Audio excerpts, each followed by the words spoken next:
আসসালামু আলাইকুম। প্রিয় দর্শক, অন্য মঞ্চের আলাপচারিতায় আপনাদের সকলকে আমন্ত্রণ জানাচ্ছি। বাংলাদেশ সেনার গোষ্ঠীদ্বন্দ্ব আবার তুঙ্গে উঠেছে।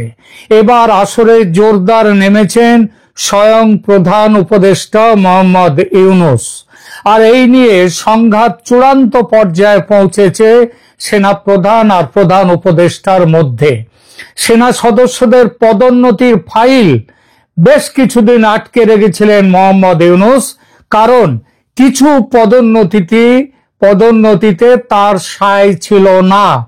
শেষ পর্যন্ত সেনা প্রধান চরম আলটিমেটাম দিলে তারপরে রিলিজ হয় এই পদোন্নতির তালিকা। এছাড়া আছে আরো একাধিক বিষয়, এক এক করে নিয়ে আসবো আলোচনায়। আপাতত শান্তি এসেছে সেনা প্রধান ও উপদেষ্টা প্রধানের মধ্যে, কিন্তু নিশ্চিত করেই বলা যায় এই শান্তি ওপরে ওপরে ভাসমান অবস্থায়। ভেতরে কিন্তু আগ্নেয়গিরির লাভা জমছে, যে কোনো দিন বিস্ফোরণ হতে পারে। এই বিস্ফোরণে কার বিদায় হবে, ওয়াকার না ইউনূস, সেটা জানা যাবে আগ্নেয়গিরির লাভা জ্বালামুখ থেকে বিস্ফোরণের পর বেরিয়ে আসার পরে। তবে এটাও ঠিক, সেই চূড়ান্ত বিস্ফোরণের দিন আর কিন্তু খুব দূরে নেই। আমেরিকার মদতপুষ্ট গোষ্ঠী শেষ শোডাউনের জন্য যেমন তৈরি হচ্ছে, তেমনি চীন, রাশিয়া, ভারতের মদতপুষ্ট অন্য পক্ষও তৈরি হচ্ছে চূড়ান্ত শোডাউনের জন্য। দুপক্ষই নিজেদের অস্ত্রাগারে নতুন করে অস্ত্রসজ্জা করছে, আর এর মধ্যে বিভক্ত হয়েছে দেশের সেনাবাহিনী। খবর এসেছে বাংলাদেশ সেনাবাহিনীর মধ্যে একটা আলাদা রেভলিউশনারি গার্ড বাহিনী তৈরি করার পরিকল্পনা করেছে পাকিস্তানের গোয়েন্দা সংস্থা আইএসআই। তারা অবশ্যই একা নয়, সঙ্গে আছে আমেরিকার সিআইএ, এবং এই পরিকল্পনায় তারা অন্তর্ভুক্ত করে নিয়েছে বিএনপির তারেক রহমানকে।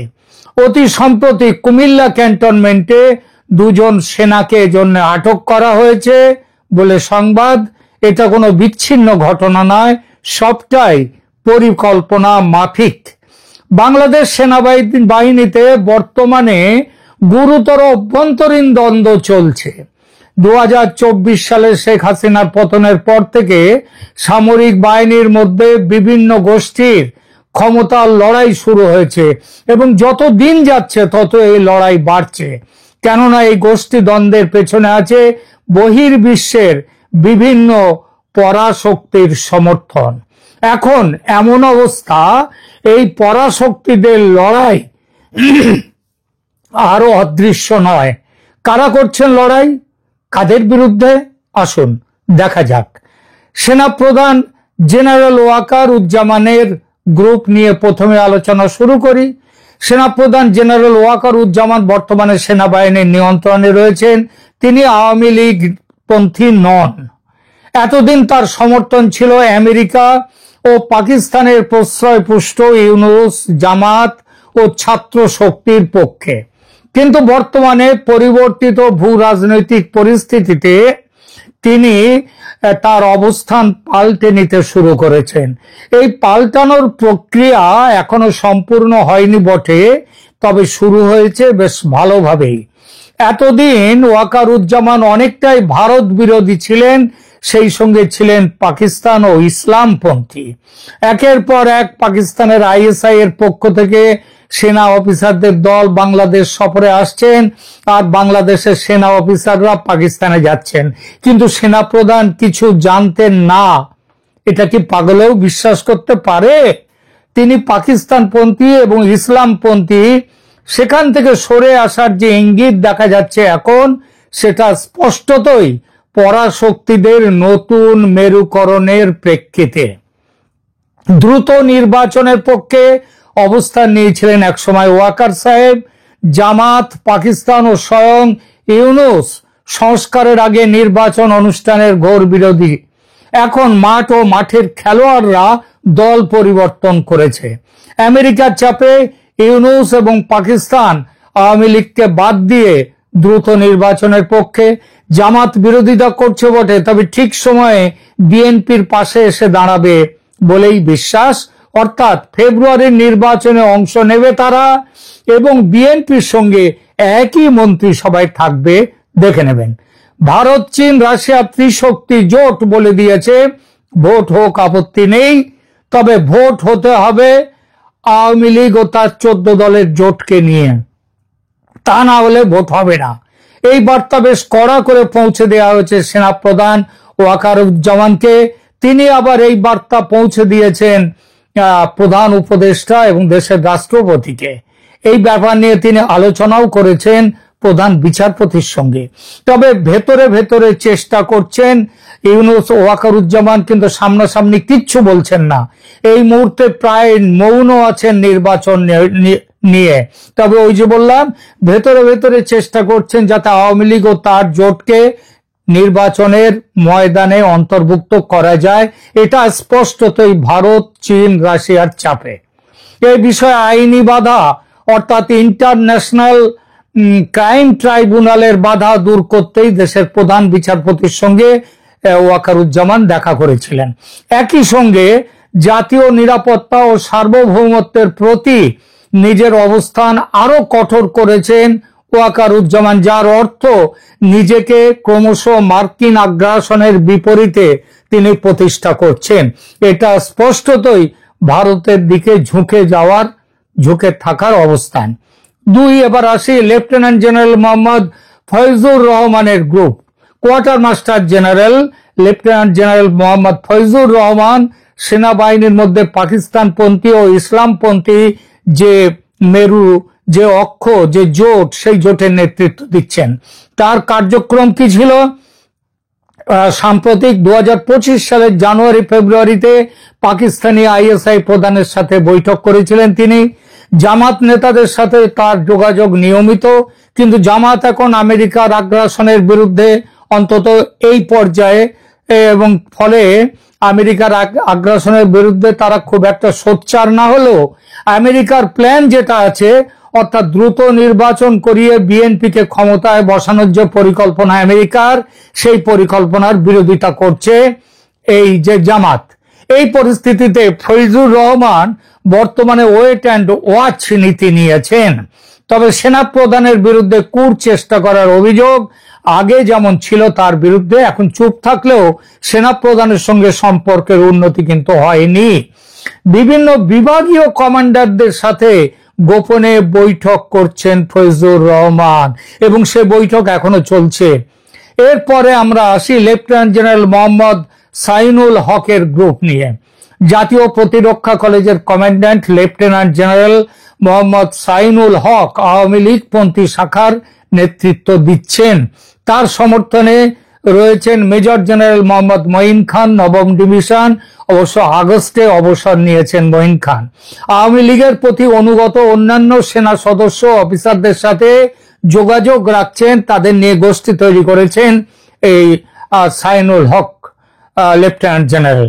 সাইনুল হকের যে আওয়ামী লীগ পন্থী গ্রুপের বাংলাদেশের সেনাবাহিনীর রাজনীতিতে লেফটেন্যান্ট জেনারেল মোহাম্মদ সাইনুল হক এবং তার আওয়ামী লীগ পন্থী গোষ্ঠীর কার্যক্রম বিশেষ গুরুত্ব বহন করে। 2025 সালে তাদের বিভিন্ন রাজনৈতিক ও প্রাতিষ্ঠানিক কর্মকাণ্ড পর্যালোচনা করলে একটা জটিল চিত্র ফুটে ওঠে। এই কথাটা একটু এখানে বলার দরকার আছে, কেন জটিল। লেফটেন্যান্ট জেনারেল মোহাম্মদ সাইনুল হক বর্তমানে জাতীয় প্রতিরক্ষা কলেজের কমান্ড্যান্ট। তিনি 1989 সালের জুলাইতে পদাতিক বাহিনীতে কমিশন লাভ করেন এবং সোর্ড অফ অনার এই উপাধিতে ভূষিত হন। তার প্রধান মিত্র হলেন মেজর জেনারেল মোহাম্মদ মঈন খান, যিনি নবম পদাতিক ডিভিশনের জিওসি হিসেবে দায়িত্ব পালন করেছেন। নবম পদাতিক ডিভিশনকে বাংলাদেশ সেনাবাহিনীর সবচেয়ে শক্তিশালী ডিভিশন হিসেবে বিবেচনা করা হয়। 2025 সালে সাইনুল হক জাতীয় প্রতিরক্ষা কলেজে দুটি গুরুত্বপূর্ণ ক্যাপস্টোন কোর্স পরিচালনা করেছেন। এপ্রিল মে মানে 2025-এর 20 এপ্রিল থেকে 8 মে পর্যন্ত 3 সপ্তাহের কৌশলগত নেতৃত্ব কর্মসূচি তিনি করেছেন। 2025-এর 13 জুলাই থেকে 31 জুলাই পর্যন্ত দেশের 45 জন বিশিষ্ট ব্যক্তির অংশগ্রহণে তিনি একটি সম্মেলন করেন।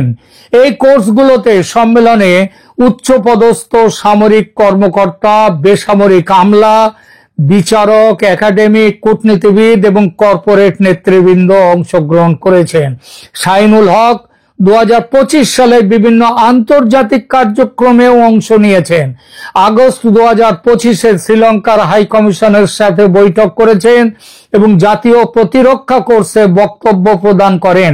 সেপ্টেম্বর 2024-এ বাংলাদেশ জাতীয় প্রতিরক্ষা কলেজের প্রতিনিধি দলের নেতৃত্বে শ্রীলঙ্কা নৌবাহিনী সদর দপ্তর তিনি সফর করেছিলেন। 2025 সালের মার্চ মাসে একটি গুরুত্বপূর্ণ ঘটনা ঘটে, তার উল্লেখ করব। যখন ছাত্রনেতা হাসনাত আব্দুল্লাহ অভিযোগ করেন যে সেনাবাহিনী তাকে পরিচালিত আওয়ামী লীগ গ্রহণের জন্য চাপ দিয়েছে। এই পরিকল্পনা ছিল শেখ হাসিনা ছাড়া আওয়ামী লীগের দ্বিতীয় সারির কেউ নেতৃত্ব গ্রহণ করলে তার বিরোধিতা হবে না। শিরিন শারমিন চৌধুরী এবং ফজলুর রহমান তাপসের মতো নেতৃবৃন্দ যদি দলীয় নেতৃত্ব নেয় তার বিরোধিতা হবে না। একটি দুর্বল আওয়ামী লীগকে বিরোধী দল হিসেবে রাখার প্রস্তাব। জানা যায় এই প্রস্তাব দিয়ে আওয়ামী লীগের প্রতি বিদ্বেষের মনোভাব অন্তত প্রাথমিকভাবে কমিয়ে দেওয়ার প্ল্যান ছিল শাহিনুল হকের, এবং তারপরে এই প্ল্যান গৃহীত হলে পরবর্তী পর্যায়ে শেখ হাসিনা এবং অন্যান্য তাদেরকে ফিরিয়ে নিয়ে আসার এবং তাদেরকে নির্বাচনের ব্যাপারে অংশগ্রহণের অনুমতি দেওয়ার ব্যবস্থা তার করবার প্ল্যান ছিল। 2025 সালের 10 মে আওয়ামী লীগ নিষিদ্ধ করার পর শাহিনুল হকের গোষ্ঠীর প্রতিক্রিয়া বিশেষ তাৎপর্য বহন করে। বিভিন্ন সূত্র থেকে জানা যাচ্ছে যে সেনাপ্রধান ওয়াকারুজ্জামান দ্রুত নির্বাচনের পক্ষে অবস্থান নিয়েছেন শাহিনুল হকের চাপেই। আওয়ামী লীগপন্থী কর্মকর্তারা নিষেধাজ্ঞার বিরুদ্ধে প্রতিরোধ গড়ে তুলেছেন শাহিনুল হকের জন্য। তবে মেজর জেনারেল মঈন খানের নেতৃত্বে 9ম পদাতিক ডিভিশন বিভিন্ন গুরুত্বপূর্ণ কার্যক্রম পরিচালনা করেছে, যার মধ্যে অনেকটা হচ্ছে গার্মেন্ট শিল্পকে নিরাপত্তা দেওয়ার ব্যবস্থাটা পুরোপুরি এরাই করেছেন। 2025 সালের আগস্টে মেজর জেনারেল মঈন খান অবসর গ্রহণ করেন এবং মেজর জেনারেল SM আসাদুল হক নতুন জিওসি হিসেবে দায়িত্ব গ্রহণ করেন।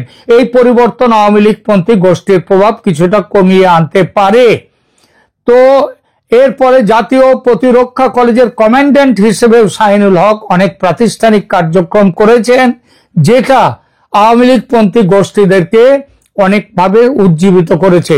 সম্প্রতি ভারতের ভূমিকা আওয়ামী লীগের পক্ষে আরো স্পষ্টভাবে নিয়ে আসায় এই শাহিনুল হক গোষ্ঠী নতুন করে শক্তি পেয়েছে। তাছাড়া তো বোঝাই যায় জাতীয় প্রতিরক্ষা কলেজের মতো গুরুত্বপূর্ণ প্রতিষ্ঠানের নিয়ন্ত্রণ এবং কৌশলগত শিক্ষার ক্ষেত্রে তার অবস্থান এখনো তাৎপর্যপূর্ণ। এরপরে আমরা আসি মেজর জেনারেল, বর্তমানে লেফটেন্যান্ট জেনারেল SM কামরুল হাসানের গ্রুপ নিয়ে। বাংলাদেশ সেনাবাহিনীর আভ্যন্তরীণ দ্বন্দ্বে lieutenant general SM Kamrul Hasan একটি অত্যন্ত গুরুত্বপূর্ণ বিতর্কিত ব্যক্তিত্ব। তিনি সশস্ত্র বাহিনী বিভাগের প্রধান স্টাফ অফিসার PSO হিসেবে দায়িত্ব পালন করছেন এবং মূলত মোহাম্মদ ইউনূসের প্রক্সি হিসেবে কাজ করছেন বলে অভিযোগ তার বিরুদ্ধে। লেফটেন্যান্ট জেনারেল কামরুল হাসান 2024 সালের 22 আগস্ট সশস্ত্র বাহিনী বিভাগের 17তম প্রধান স্টাফ অফিসার হিসেবে দায়িত্ব গ্রহণ করেন। তার নিয়োগ অনুষ্ঠানে কারা কারা উপস্থিত ছিলেন দেখুন। সেনাপ্রধান জেনারেল ওয়াকারুজ্জামান ছিলেন, নৌবাহিনীর প্রধান অ্যাডমিরাল M নাজবুল হাসান ছিলেন, বিমান বাহিনীর প্রধান air chief marshal Hasan Mahmud Khan ছিলেন এবং ছিলেন প্রধান উপদেষ্টা ডক্টর মোহাম্মদ ইউনূস। এটা কিন্তু সহজ কথা নয়। তিনি 1989 সালের 22 ডিসেম্বর পদাতিক কর্মসে কমিশন লাভ করেন। যে উল্লেখযোগ্য পদগুলো তিনি দখল করে রেখেছেন এ পর্যন্ত, মানে তাতে কাজ করেছেন, সেগুলো হচ্ছে বাংলাদেশ মিলিটারি একাডেমির কমান্ড্যান্ট, 66তম পদাতিক ডিভিশনের GOC, রংপুর এলাকার এলাকা কমান্ডার। রাজনৈতিক গোষ্ঠী ও কার্যক্রম ইউনূস এবং কামরুলের একটা অক্ষ শক্তি আছে। কামরুল হাসানের গোষ্ঠী মূলত প্রধান উপদেষ্টা মোহাম্মদ ইউনূসের রাজনৈতিক এজেন্ডা বাস্তবায়নে কাজ করে। এই গোষ্ঠীর প্রধান বৈশিষ্ট্য হলো সেনা প্রধানের বিকল্প হিসেবে কামরুল হাসানকে প্রতিষ্ঠার চেষ্টা, নির্বাচন বিলম্বিত করে ইউনূসকে ক্ষমতায় রাখার পরিকল্পনা, জুলাই ঘোষণার মাধ্যমে সংবিধান বাতিল করার প্রচেষ্টা। যেহেতু বর্তমানে কোনো প্রধানমন্ত্রী নেই, কামরুল হাসান সরাসরি ইউনূসের কাছে রিপোর্ট করেন। এর ফলে তিনি প্রধান উপদেষ্টা রাজনৈতিক উদ্দেশ্যে সামরিক প্রতিষ্ঠানকে ব্যবহার করার সুযোগ পুরো মাত্রায় পাচ্ছেন এবং সেটা তিনি করছেন। এছাড়াও পাকিস্তানের সাথে আইএসআই এর সাথে তার যোগাযোগ ভীষণভাবে স্পষ্ট। 2025 সালে 13 থেকে 18 জানুয়ারি কামরুল হাসানের নেতৃত্বে 6 সদস্যের একটি বাংলাদেশি প্রতিনিধি দল পাকিস্তান সফর করে। পাকিস্তানি সেনাপ্রধান জেনারেল ওয়াকারের আসিম মুনির, পাকিস্তানি সেনাপ্রধান আসিম মুনিরের সাথে ব্যাপক আলোচনা করেন। বাহ্যিক প্রভাবের বিরুদ্ধে দ্বিপাক্ষিক প্রতিরক্ষা সম্পর্ক জোরদার করার বিষয়েও আলোচনা হয়। এর সাথে সাথে আঞ্চলিক নিরাপত্তা গতিশীলতা নিয়েও আলোচনা হয়। আইএসআই প্রধান তারপরেই কামরুল হাসানের পাকিস্তান সফরের মাত্র 3 দিন পর আইএসআই প্রধান লেফটেন্যান্ট জেনারেল আসিম মালিকের নেতৃত্বে 4 সদস্যের একটি দল ঢাকা আসে। এই সফরের উদ্দেশ্য ছিল যৌথ গোয়েন্দা তথ্য ভাগাভাগির নেটওয়ার্ক তৈরি করা। প্রায় 2 দশকের মধ্যে আইএসআই এর প্রথম আনুষ্ঠানিক সফরে যতটা সম্ভব তাদেরকে বাংলাদেশের সাথে যুক্ত করা, বাংলাদেশের সামরিক ক্ষমতা ও প্রস্তুতি, সামরিক ক্ষমতা এবং কি প্রস্তুতি আছে সেই বিষয়ে তথ্য দেয়া নেয়া। কামরুল হাসান বেশ কয়েকবার সেনা প্রধানের পূর্ব অনুমতি ছাড়াই মার্কিন কূটনীতিকদের সাথে বৈঠক করেছেন। 2025 মে মাসে চার্লস ড্যাফেয়ার, ট্রেসি এন জ্যাকবসনের সাথে একাধিকবার বৈঠক করেছেন। মানবিক করিডর প্রস্তাব নিয়ে তিনি মার্কিন কূটনীতিকদের সাথে মিয়ানমারে মানবিক সহায়তার করিডর স্থাপনে আলোচনা এবং সহায়তার কাজটা তিনি দেখছেন। আরাকান আর্মিকে সহায়তা দেওয়ার ব্যাপারে তাদের এই ইস্যুর নাম করে আরাকান আর্মিকে সরবরাহ ও লজিস্টিক সাহায্য দেওয়ার ব্যাপারেও তার ভূমিকা। সেনাপ্রধানের সাথে ইতিপূর্বে কামরুল হাসানের দ্বন্দ্ব হয়েছিল। তার পরিপ্রেক্ষিতে ওয়াকারুজ্জামান কামরুল হাসানকে অপসারণের নির্দেশ দিয়েছিলেন, কিন্তু প্রধান উপদেষ্টা সেই নির্দেশ ব্লক করে দেন। এর ফলে সেনাপ্রধান ও ইউনূসের মধ্যে সম্পর্কের অবনতি হয়। এছাড়া নৌবাহিনী ও বিমান বাহিনী প্রধানের সেনাপ্রধানের পক্ষে অবস্থান নিয়েও ইউনূসের সাথে দ্বন্দ্ব বেঁধেছে। আর এর ফলে কামরুল হাসানকে ভবিষ্যৎ সেনাপ্রধান হিসেবে প্রতিষ্ঠার চেষ্টা করছে ইউনূস সরকার। এর জন্য তাদের পরিকল্পনা হচ্ছে জুলাই ঘোষণার মাধ্যমে 1972 সালের সংবিধান বাতিল, রাষ্ট্রপতিকে পদত্যাগে বাধ্য করা, নির্বাচন ছাড়াই দীর্ঘমেয়াদে ক্ষমতায় থাকা। কিন্তু সাম্প্রতিক যে ফেব্রুয়ারি 2025 ইন্দোনেশিয়ায় জাতিসংঘ শান্তিরক্ষা মন্ত্রী পর্যায়ের সম্মেলনে অংশগ্রহণ করেছিলেন কামরুল হাসান। থাইল্যান্ডে Indo Pacific chiefs of defence কনফারেন্সে অংশগ্রহণ করেছিলেন আগস্ট 2025। এছাড়া বিভিন্ন দেশের প্রতিরক্ষা সংযুক্ত ও কূটনীতিকদের সাথে নিয়মিত বৈঠক করেন কামরুল হাসান। কামরুল হাসান জাতীয় নিরাপত্তা উপদেষ্টা খলিলুর রহমানের সাথে নিয়মিত বৈঠক করে তাদের মধ্যে এবং ইউনূসকে নিয়ে একটা ঐক্য শক্তি তৈরি করেছে এবং তার ফলে কক্সবাজার এলাকায় ঘন ঘন সফর করেন, মার্কিন কূটনীতিকদের সাথে সমন্বয় করেন। কামরুল হাসান বর্তমানে বাংলাদেশ সেনাবাহিনীর মধ্যে ইউনূস সমর্থক গোষ্ঠীর প্রধান নেতা। কামরুল হাসানের কার্যক্রম সেটা সেনাবাহিনীতে গুরুতর বিভাজন সৃষ্টি করেছে, বিশেষত পেশাদার সামরিক অফিসারদের মধ্যে। সেনাপ্রধানের কর্তৃত্বকে তিনি চ্যালেঞ্জ করেন। রাজনৈতিক উদ্দেশ্যে সামরিক প্রতিষ্ঠানের অপব্যবহার কামরুল হাসান করছে। Lieutenant general SM. কামরুল হাসানের গোষ্ঠী বাংলাদেশ সেনাবাহিনীর আভ্যন্তরীণ দ্বন্দ্বে একটি অত্যন্ত বিতর্কিত ও প্রভাবশালী ভূমিকা পালন করছে, মূলত ইউনূস সরকারের ইউনূসের প্রতিনিধি হয়ে। এছাড়া পাকিস্তানের আইএসআই এর ভূমিকা ও গোয়েন্দা কর্মকাণ্ডও মনে রাখার মতো। পাকিস্তানের আইএসআই বাংলাদেশ সেনাবাহিনীতে প্রভাব বিস্তারের জন্য ব্যাপক তৎপরতা চালাচ্ছে। 2025 সালের জানুয়ারিতে আইএসআই প্রধান লেফটেন্যান্ট জেনারেল আসিম মালিক ঢাকা সফর করেছিলেন। এরপরে তারা তো কিভাবে কি হচ্ছে সেটা আপনারা সবাই জানেন। এরপরে আসছে, সব শেষে বলি, বিপ্লবী গার্ড বাহিনীর পরিকল্পনা, যেটা দিয়ে শুরু করেছিলাম আলোচনা। আইএসআই বিভিন্ন রিপোর্ট অনুযায়ী আইএসআই এবং তারেক রহমানের বিপ্লবী গার্ড বাহিনী গঠনের পরিকল্পনা রয়েছে সেনাবাহিনীর মধ্যে, যা 1970 সালের জাতীয় রক্ষী বাহিনীর অনুরূপ হতে পারে পাকিস্তানের আদলে। নিঃসন্দেহে বাংলাদেশ সেনাবাহিনীর অভ্যন্তরীণ দ্বন্দ্ব দক্ষিণ এশিয়ার ভূ রাজনৈতিক ভারসাম্যে প্রভাব ফেলছে।